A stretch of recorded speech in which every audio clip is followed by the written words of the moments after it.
All right, ladies, here is your pep talk for the week. We are halfway through the summer session, which means there are 4 more weeks of these splits, and then I'm going to deload you. So what does that mean? It means if you're feeling good, I want you to really push heavy loads. I'm going to go into a little bit more about this because we did talk about this in the Stronger Circle.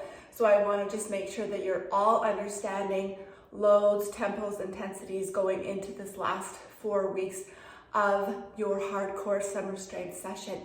After this 4 weeks, I'm going to deload you for probably a week, maybe even 10 to 12 days, which means I'm going to push you back or pull you back a little bit so your mind and your body can recover. We're still going to push you through and make sure that you're getting ahead, but it's very important that we phase the strength training safely and progressively this way. So with that mindset, knowing there is going to be a little bit of a deload in 4 weeks, I really need for you to grab the heavy loads, push through tempos as slowly as you can, no momentum unless there's a kettlebell swing involved.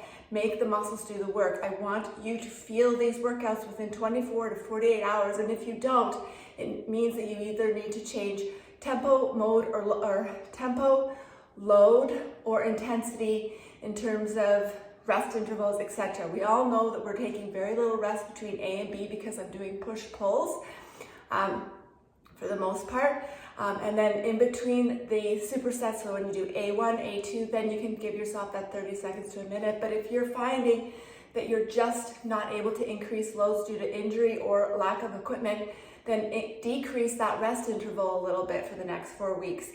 If you have some injuries and you can't do the rep range that I have specified, meaning the 6 to 8 reps, so the last few of those 2 ladies have to be either uncomfortable or reaching failure. So for example, I was speaking to one of the Stronger girls last week or just a couple days ago, and I said to her, if I don't see you struggling to get that last one up and controlling it, that's maybe the 8th rep that I've specified, but even if you try to get the 9 up and it's not happening, that's sort of where I need for you to be for the next 4 weeks. What happens if you don't have the proper loads to get there?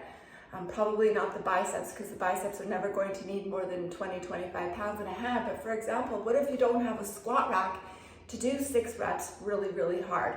So you're going to have to be creative, and you can still push yourself through intensities. Now, this is not just because if you have loads. A lot of you have injuries. For example, I haven't been able to use my squat rack for squats consistently for months. I still feel like workouts. How I make it harder for where I am in this phase of my life is I just change tempos.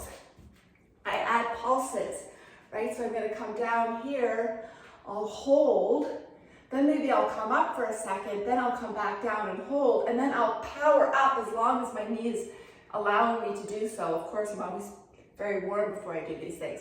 Right, so if you're having only, a 30-pound dumbbell here due to lack of load or injury, you have to be creative and dig deep, and it's going to be harder than an increased load to get there. So you're going to still feel intensity. It may have to take you 5 more extra reps, so meaning instead of 8 to 10, you're doing 15 or 20 reps due to an injury or lack of equipment.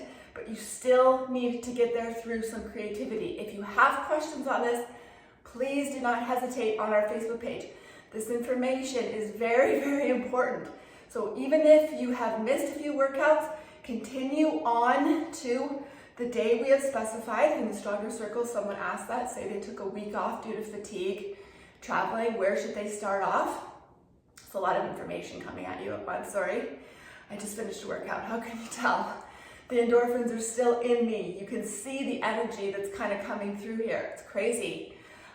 This is not caffeine. This is a workout. This is what happens when you finish pushing your body hard. You're almost in a speeded state. It's crazy. Anyways, so if you have to miss a couple of sessions, please don't stress about it. This is normal. This happens. This is called life, especially in the summer. I want you to go to the day that I have programmed today. So if you missed last week, you're still starting on the day that's due tomorrow or due in the next few days. And then just keep in mind that I am programming for the strongest person, the person who has been pushing day in and day out and getting all 3 of these workouts if not more, in each and every week, because I have to make sure I'm rewarding that person that's showing up on a regular basis. If that is not you, please don't feel bad. I'm not doing this to try to make you feel bad, but you just need to dial it back a little, knowing that I'm pushing the person that's being consistent, right? So if you know that you have missed a couple strength workouts, but I'm programming progressively for the person that is, dial back in terms of maybe sets probably would be the best thing. Give yourself a little longer rest in between supersets, or just dial back the weight a little bit. But that is only if your body is telling you you need to do so. Some of you may have needed a week off and still can jump in with the heavier loads. We are now removing newbies from OGs. So newbies, you can now do everything the OGs have been doing if you have been consistent. If not, please refer back to the days that I have specified going forward so you can dial it back. Remember, everyone is doing a different intensity, everyone has a different mindset, everyone is going through different stuff, so you have to do what is best for you.